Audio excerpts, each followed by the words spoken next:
നോമ്പിൻ്റെ ഉദ്ദേശം നമ്മുടെ ശരീരം ഫിറ്റാക്കലല്ല, കൊളസ്ട്രോൾ കുറയ്ക്കലല്ല, ശരീരത്തിന് ക്യാൻസർ വരാതെ പ്രിവെൻറ്റ് ചെയ്യലല്ല, മറ്റു രോഗങ്ങൾ വരാതെ ശരീരത്തിന് സംരക്ഷിക്കലല്ല. നോമ്പിൻ്റെ ലക്ഷ്യമെന്നുള്ളത് ലഅല്ലക്കും തത്തഖൂൻ, നിങ്ങൾ തഖ്വയുള്ളവരാകാൻ വേണ്ടിയിട്ട്. എന്താണ് തഖ്വ?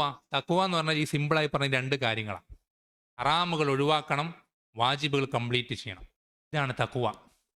നമുക്ക് ഈ നോമ്പെടുത്തിട്ട് ഇത്രയും കഷ്ടപ്പാടുകൾ സഹിച്ചിട്ട് അള്ളാഹു എന്തിനാണോ ഈ കഷ്ടപ്പാട് നിർബന്ധമാക്കിയത് അതിലേക്ക് എത്താൻ പറ്റുന്നില്ലെങ്കിൽ പിന്നെ എന്താണ് ഇതിൻ്റെ അർത്ഥം? ഇതുകൊണ്ട് എന്ത് കാര്യമുള്ളത്? നിങ്ങളൊന്ന് ആലോചിച്ച് നോക്കുന്നുണ്ടല്ലേ, എന്തുകൊണ്ടാണ് അള്ളാഹു ഇത്രയും കാലം അല്ലേ നമുക്ക് റമദാൻ അല്ലാത്ത സമയത്ത് ഭക്ഷണം കഴിക്കൽ ഹലാലാണ്, ഹറാമായിട്ടുള്ള കാര്യമൊന്നുമല്ലല്ലോ ഭക്ഷണം കഴിക്കുക എന്നുള്ളത്.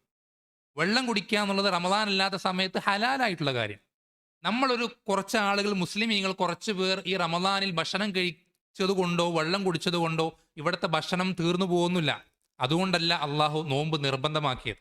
റമദാൻ അല്ലാത്ത സമയത്ത് ഭക്ഷണം നൽകിയ റബ്ബിന് റമദാനിലും നമുക്ക് ഭക്ഷണം നൽകാൻ യാതൊരു പ്രയാസമില്ല. നോമ്പ് നിർബന്ധമാക്കിയത് നമ്മളെ വിശപ്പ് സഹിപ്പിച്ച് ഇടങ്ങേറാക്കാൻ, ബുദ്ധിമുട്ടിക്കാൻ വേണ്ടിയിട്ടല്ല. നോമ്പ് നിർബന്ധമാക്കിയത് നമ്മൾ ഈ ഒരു ഗോളിലേക്ക്, ടാർഗറ്റിലേക്ക് എത്താൻ വേണ്ടിയിട്ട്. നമ്മൾ ഒരിക്കലും എന്ത് ചെയ്യരുത്, നോമ്പിൻ്റെ ലക്ഷ്യം മറന്നു പോകരുത്. വെറുതെ ഒരു ഡയറ്റ് പ്ലാൻ ഉണ്ടാക്കിയെടുക്കേണ്ട മാസമല്ല റമദാൻ മാസം എന്നുള്ളത്.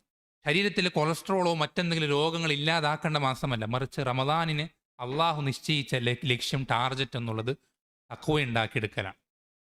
വാജിബുകൾ കംപ്ലീറ്റ് ചെയ്യാൻ പറ്റലാണ്, ഹറാമുകൾ വിട്ടു നിൽക്കാൻ സാധിക്കലാണ്.